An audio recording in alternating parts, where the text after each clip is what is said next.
Thank you, Chairman. Special Envoy Perriello, there's hope that your appointment to this position will spark the need to end this latest chapter in a decades-long history of violence and humanitarian devastation in Sudan. I share that hope as well, but you're certainly aware that bringing a lasting peace to Sudan isn't achievable in your tenure, however long that will last.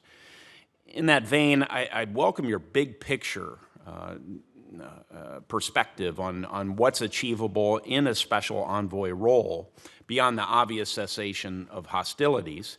Specifically, I'd welcome your reflections from your other special envoy role in the Great Lakes region and DRC, dealing with a lengthy, even intractable conflict. What victories and lessons learned do you take from Congo that you can apply in Sudan?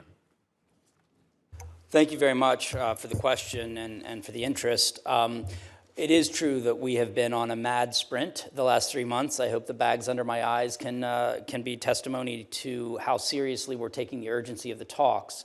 But we have had conversations and planning sessions about what is the mid-horizon and what is the far horizon.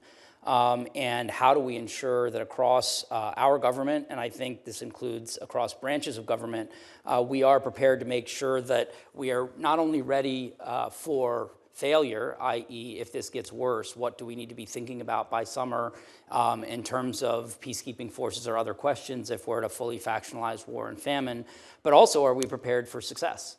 Are we prepared that if we can get a breakthrough on peace, that we know how difficult governing is? All of us know it. And that is something I think the Sudanese people want to take on as a project, and they want a very inclusive process there. But until the war is over, it's very difficult to get to some of those questions. To me, this is also part of the solution and the strategy, which is I actually think that the negotiated settlement should be relatively narrow. It should not renegotiate things the Sudanese people have already stated are important to them about an inclusive civilian government, about integrating a reformed professional military underneath that government. Those have been things that have been negotiated before, but we need to be ready for how do we build those democratic institutions, how do we build out the kind of civil society, particularly with youth that make up the vast majority of the country, and would look forward to the conversations about how we ensure being ready for that opportunity. The role of foreign actors has been discussed already in terms of both those who have destabilized the situation and those who are seeking to bring stability to it. It would be challenging for anyone to defend the actions of those funding this fighting and the genocidal activity on the basis of legitimate economic activities.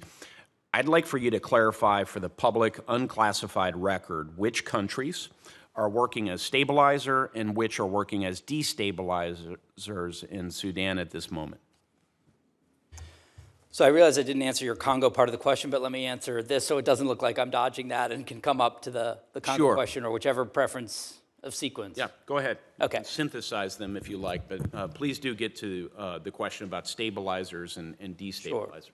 So in terms of lessons from the Democratic Republic of Congo, I'll tell you a negative lesson and a positive lesson.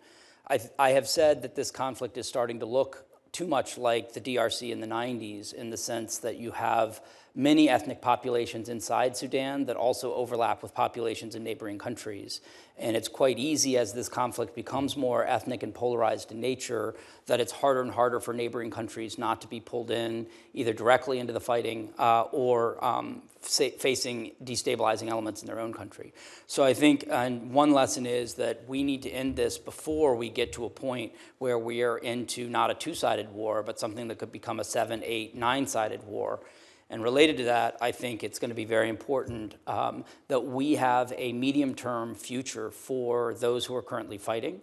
For some, that will be an integration into the professional military. For others, we know that if we can find the kind of economic opportunities that make people feel invested in a future Sudan, a stronger, more democratic Sudan, that is going to be a much more promising path forward than if people feel like they primarily want to continue to identify with their armed affiliations, as we've seen in the DRC.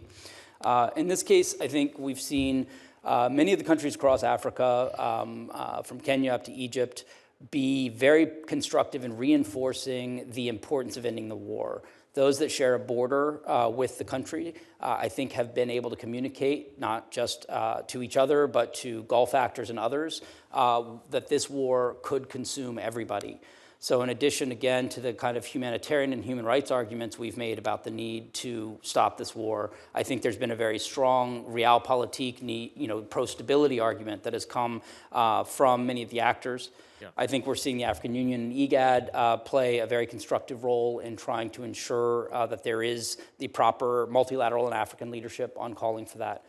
We appreciate that the Saudis have agreed to host talks, and not just host talks, but have a more inclusive set of co-facilitators that we think collectively has enough leverage to compel the two sides to act. And we are hoping that we lock in the further details for those talks as we go forward. As I said, we've seen some actions from the United Nations that are positive in terms of the Ramadan ceasefire resolution, even though it was not respected, was at least a step towards showing that the UN is taking this more seriously, as was the expert panel. We certainly have felt like a number of countries in the region have been pouring fuel on the fire at key areas.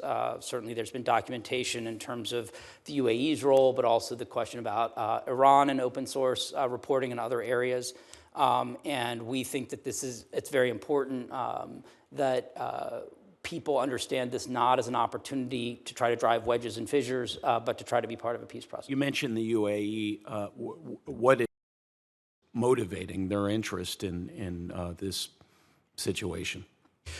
Well, we can take that up, but I think what I'll say is what should be motivating them is that destabilizing Sudan will be something that has very negative repercussions for the region, and even for how their interests in the region, including what we've seen as an increase in some of the Islamist extremist elements that like to take advantage of a fractured or failing state.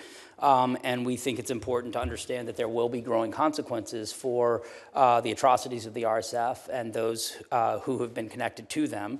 In terms of their motivations more broadly, we can talk about that or our opinions of that going forward, but I think what's clear is they have committed to the peace talks. Yeah. They have committed to negotiating in good faith, and we believe that we can get to a point where we can be partners in a peaceful resolution in Sudan.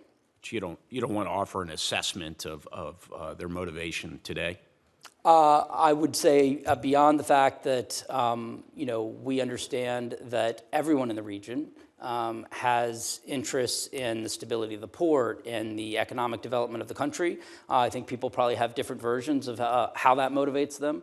But I think that what's clear is none of those things are well served by a protracted war.